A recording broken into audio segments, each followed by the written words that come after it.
कोई इंसान मास्टर हो तो वो कितनी चीज़ों में मास्टर हो सकता है, 2, 4, 6। लेकिन आज मैं आपको एक ऐसे इंसान के बारे में बताऊंगा जिसने अपनी ज़िंदगी में इतने मास्टर किए जितना हमें पढ़ाया भी नहीं जाता।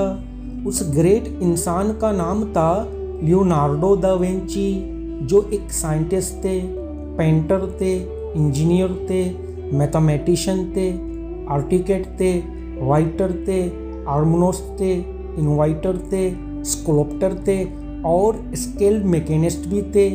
इसके अलावा उन्हें जियोलॉजी, बॉटनी, एनाटॉमी, एस्ट्रोनॉमी और हिस्ट्री का बहुत ही इल्म था।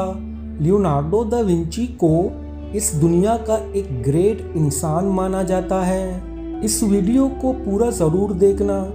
आप भी लियोनार्डो दा विंची के बारे में 17 ऐसी बातें जानोगे जो शायद आपने इससे पहले नहीं सुनी होंगी।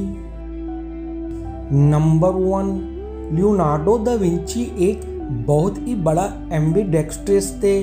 वो अपने दोनों हाथों से लिख सकते थे, लेकिन हैरानगी की बात तो ये है कि वो एक ही टाइम में एक हाथ से लिख सकते थे और साथ साथ दूसरे हाथ से ड्राइंग कर सकते थे।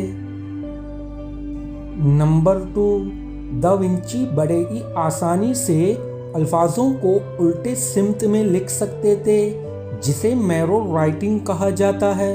अगर किसी को दा विंची का लिखा पढ़ना होता तो उसे चाहिए था कि उनका लिखा हो शीशे के सामने लाए और तब वो उसे बड़े आसानी से पढ़ सकता था। कहा जाता है कि इस तरह से दा विंची उन्हीं बातों को लिखते थे जिन्हें वो राज रखना चाहते थे, लेकिन कुछ लोग कहते हैं कि ये एक अफवाह है। वो अपने राज की बातों को छुपाने के लिए उल्टा लिखते थे, क्योंकि दा विंची का लिखा हुआ ज़्यादातर मिरर राइटिंग में ही मिलता है, क्योंकि उसके लिए यूँ उल्टा लिखना बेहद आसान था।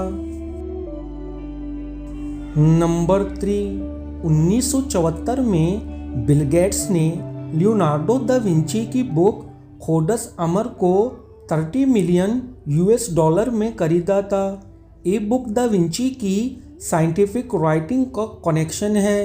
इसे भी दा विंची ने मिरर राइटिंग में लिखा है।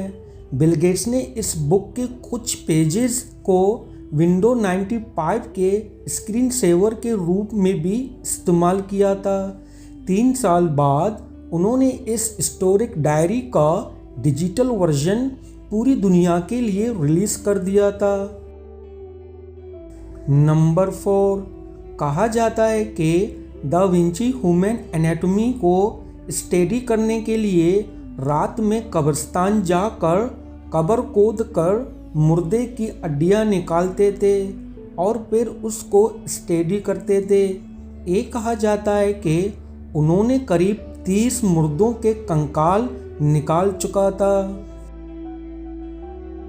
नंबर 5, दा विंची के हाथ के बनाए गए इंसानी हाथों के मुतल्लिक बने पेंटिंग हैं।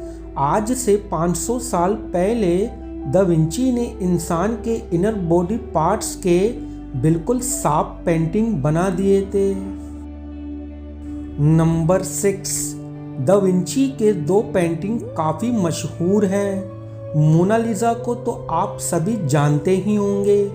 दूसरी पेंटिंग है द लास्ट सफर। इस पेंटिंग में दा विंची ने जीसस को सूली दिए जाने से पहले उनके आखिरी दस्तरखान पे खाना खाते हुए दिखाया है। द लास्ट सफर पेंटिंग में थोड़ी सी मिस्टेक है। गौर से देखने पर पता चलता है कि खाने में ईले के साथ ऑरेंज स्लाइस रखी है, लेकिन जीसस को सूली देने के बाद भी काफ़ी अरसे तक मिडिल ईस्ट में ऑरेंज नहीं आए थे। फिर जो चीज़ जीसस के टाइम में थी ही नहीं, उसे वो भला कैसे खा सकते हैं। दरअसल 16 सेंचुरी में यानी दा विंची के टाइम में ईले के साथ ऑरेंज स्लाइस खाना इटली में एक बेहद कॉमन डिश थी और इसलिए दा विंची ने भी इसे पेंटिंग में बना दिया था। नंबर 7, यकीन करना मुश्किल है, दा विंची ने 16 सेंचुरी में ही बहुत बड़े तजर्बे कर लिए थे। उन्हें पैराशूट, हेलीकॉप्टर, एरोप्लेन और टैंक जैसी इन्वेंशन के लिए क्रेडिट दिया जाता है। उन्होंने 16 सेंचुरी में इन सभी के डिज़ाइन तैयार कर लिए थे। नंबर 8, हम लियोनार्डो दा विंची को एक प्रोफेशनिस्ट के तौर पर जानते हैं, लेकिन वो एक प्रोकास्टिनेटर थे। वो अपने काम में टाल मटोल करते थे। यही वजह है कि उनकी बहुत सी पेंटिंग, राइटिंग और इन्वेंशंस नामुकम्मल हैं जिनको वो पूरा नहीं कर पाए। दा विंची के बाद उनके बनाए गए बहुत सारे डिज़ाइंस के ऊपर काफ़ी इन्वेंशंस किए गए। नंबर 9, लियोनार्डो दा विंची और निकोलो मैकियावेली, जो कि दा विंची के टाइम के ही इटालियन फिलोसोफर थे। एक बार इन दोनों ने मिलकर एक प्लान बनाया कि इटली शहर पीसा में बहने वाली आर्नो रिवर का डायरेक्शन बदल लेंगे। दोनों ने काफ़ी कोशिश की लेकिन नाकाम रहे। नंबर 10, आर्नो वैली नाम की ये ड्राइंग दा विंची की सबसे पहली ड्राइंग है। इसे उन्होंने 1473 में बनाया था।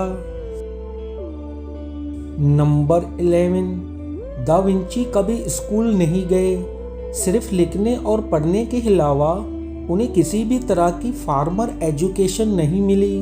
हालांकि उसका बाप उसके आर्टिस्ट टैलेंट से वाकिफ था, इसीलिए उन्होंने दा विंची को इटली के पेंटर एंड्रिया डेल वेरिक्यो के पास पेंटिंग सीखने के लिए भेजा। इसके अलावा उन्हें जितने भी चीज़ों का इल्म था वो दा विंची ने खुद हासिल किए थे। नंबर 12, दा विंची आज से 500 साल पहले हुए हैं, लेकिन अपने टाइम से काफ़ी आगे थे। उस ज़माने में भी उन्होंने जानवरों पर होते जुल्म और सितम को रोकने की काफ़ी कोशिशें की हैं। जानवरों के लिए अपने प्यार में उन्होंने लिखा है, अगर इंसान आज़ादी चाहता है तो चरंद और परंद को कैद क्यों करता है। सच, इंसान जुल्म करने में सबसे आगे है। हम दूसरों की मौत पर जाते हैं। दा विंची पिंजरे में बंद परिंदों को सिर्फ इसलिए खरीदते थे ताकि उन्हें आज़ाद कर सके। नंबर 13, दा विंची वो पहले इंसान थे जिन्होंने बताया था कि आसमान का रंग नीला क्यों होता है। उन्होंने बताया कि ऐसा इसलिए क्योंकि हवा सूरज से आने वाली रोशनी को बिखेर देती है और नीला रंग बाकी रंगों के कंपेयर में ज़्यादा फैलता है। यही वजह है कि हमें दिन में आसमान नीला दिखाई देता है। नंबर 14, कॉन्टैक्ट लेंसेज के बारे में तो आपने सुना ही होगा। इस कॉन्टैक्ट लेंसेज का आइडिया सबसे पहले दा विंची को ही आया था। नंबर 15, दा विंची को जो बात जानने को मिलता हो उसे फ़ौरन लिख लेते थे। वो इटली के गांव-गांव घूमकर वहाँ की खूबसूरती को अपने पेंटिंग में उतार लेते थे।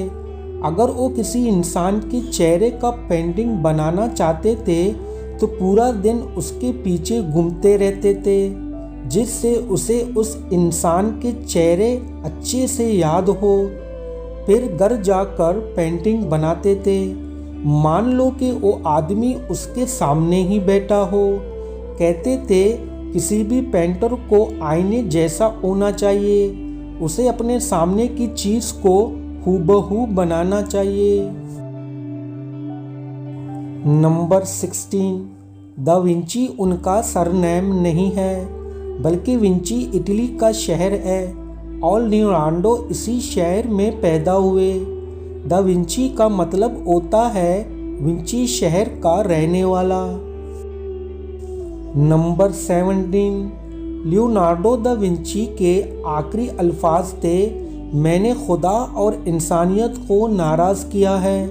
मैं अपनी ज़िंदगी में जितना जद्दोजहद कर सकता था उतना नहीं कर पाया। सो इस वीडियो के लिए इतना ही। अगर आपको लियोनार्डो दा विंची के बारे में जुड़ी बातें पसंद आई हो तो इस वीडियो को लाइक और शेयर ज़रूर करना और कमेंट्स में दा विंची के बारे में अपनी राय का इजहार ज़रूर करना। और ऐसे ही interesting story, science, philosophy, history और अमेजिंग वीडियो देखने के लिए हमारे चैनल को सब्सक्राइब करके घंटी के बटन को लाजमी दबा देना। सो मिलते हैं एक और नई अमेजिंग वीडियो में।